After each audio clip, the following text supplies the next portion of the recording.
Nigeria's news updates today, October 15th, 2025. Admissions: mathematics no longer compulsory for art students, says FG.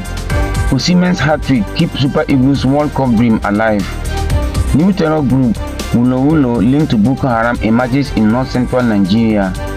Senate targets December 2025 to conclude Electoral Act amendment, says Opeyemi Bamidele. Senate constitutes 12-member ad hoc committee on alleged Christian genocide in Nigeria. Madagascar, military takes over as parliament impeaches President Rajoelina. Summary of the news. Admissions: mathematics no longer compulsory for art students, says FG. The Federal Ministry of Education has announced a major change. Students in Arts and Humanities will no longer need a credit in mathematics to gain admission into universities or polytechnics. For years, Maths and English were compulsory for all students, but not anymore for Arts and Humanities. According to the ministry, this reform will remove unnecessary barriers and expand access to higher education. The new policy is expected to boost annual admissions from 700,000 to about 1 million students, creating space for up to 300,000 more learners every year. Education experts say it's a brilliant move that gives more young Nigerians a fair chance to pursue their dreams. Osimhen's hat-trick keeps Super Eagles World Cup dream alive. Nigeria's victory Osimhen bagged a stunning hat-trick as the Super Eagles smashed Benin Republic 4-0 in Uyo, keeping their 2026 World Cup dream alive.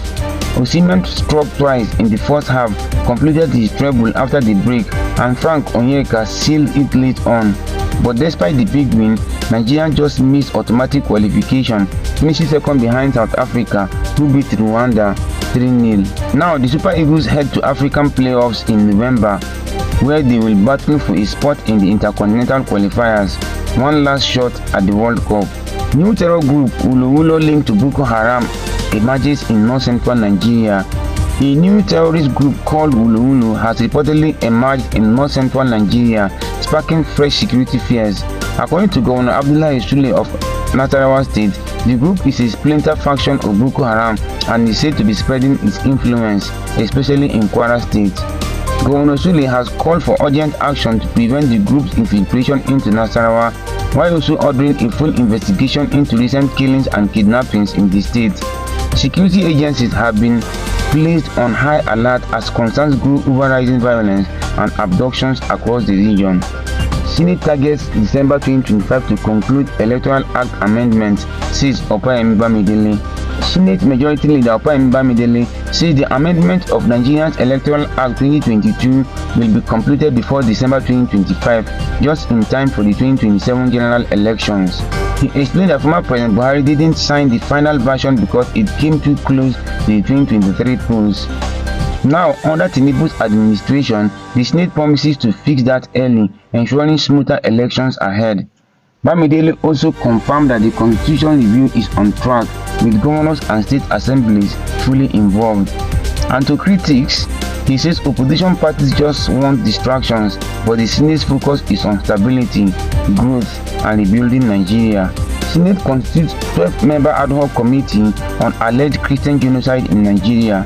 Nigeria's Senate has set up a special committee after the US government raised concerns about possible genocide against Christians in the country.